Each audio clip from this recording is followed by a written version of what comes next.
Hello everybody and welcome back to the Ultimate Fashion History for an episode of 5-Minute Fashion where, in 5 minutes or less, I try to tell you what I consider the need-to-know facts about a designer or a fashion house. In this episode, we're keeping it in the family with Milanese fashion and lifestyle brand, Etro. The company was founded in 1968 by Gimo Etro as purely a textile company with designs inspired by the Italian Renaissance and Baroque eras. However, it was when Gimo took his creative team to India in 1981 that the brand seized upon its signature symbol, the paisley. When you think of Etro, you think of paisleys, right? The first Etro store, which is still their flagship, was on the Via Verdi in Milan. And gosh, did I schlep up and down that Via Verdi in my trend forecasting days. Great fun. By the way, Milan is the easiest place in the world for a fashion reporter to work. Way easier than Florence and way friendlier too, in my opinion. Anyway, in 1984, Etro began producing leather goods, often using jacquards and very exotic tapestries. In 1985, it started its Homeware collection. It added fragrances to their brand in 1989, which is sort of unusual, as fashion houses tend to add fragrances after their label takes hold, don't they? So Etro sort of did things backwards. And it was only really when Gimo's kids took over the company did Etro become a luxury fashion brand.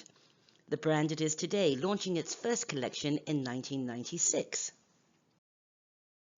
So, who's who in the Etro family? Gimo was the founder, of course, but today it's run by his son, Kian Etro, who's the creative director of menswear, Veronica Etro, who's the creative director of women's wear, Jacopo Etro, creative director of accessories, leather, and homeware, and Ippolito Etro, the general director.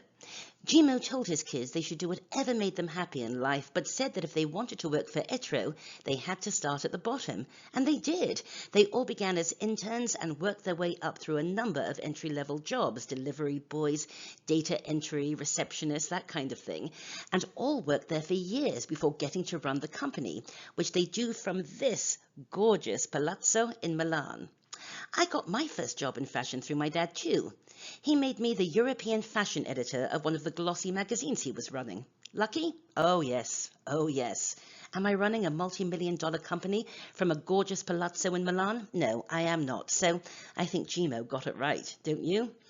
What is the Etro fashion aesthetic? It's sumptuous yet earthy, with layers of multiple prints. It draws from the past and exotic locales, India, Persia, Afghanistan, yet somehow retains a Renaissance or Rococo or Baroque vibe. The palette is inspired by the Quattrocento, but also it's inspired by Baroque interiors, Persian rugs, Indian antiques. It's all beautifully eclectic and romantic, and I always think that Etro would fit into a Quattrocento painting as comfortably as it would in a Baroque palace or an Indian market. And yes, it would even work at Woodstock or Coachella. Etro were doing hippie and boho chic before these terms were even bandied around in fashion. See what I mean? Along with their ready-to-wear collections, today Etro produce footwear, jewelry, of course homeware, eyewear. They really are a lifestyle brand. They truly were one of the first lifestyle brands, and this lifestyle concept was driven home in 2014 when Etro opened their very first homeware store, devoted to nothing but homeware and soft furnishings. If all this isn't great enough, at their headquarters in Milan, there is the Etro Textile Archive that is open to anyone who has an interest in such things, people like us. I love Etro, I love this family. They always seem to be hugging and laughing and traveling and having a great time. I wonder if they'd adopt me. My time is running out, not in life, but in this video. You can contact me through my website, amandahalley.com. Join our Facebook group, check out our publishing company, Dean Street Press, and I'll be back very soon with more episodes, so just click that little circle to subscribe. And as always, thanks for watching. Ciao!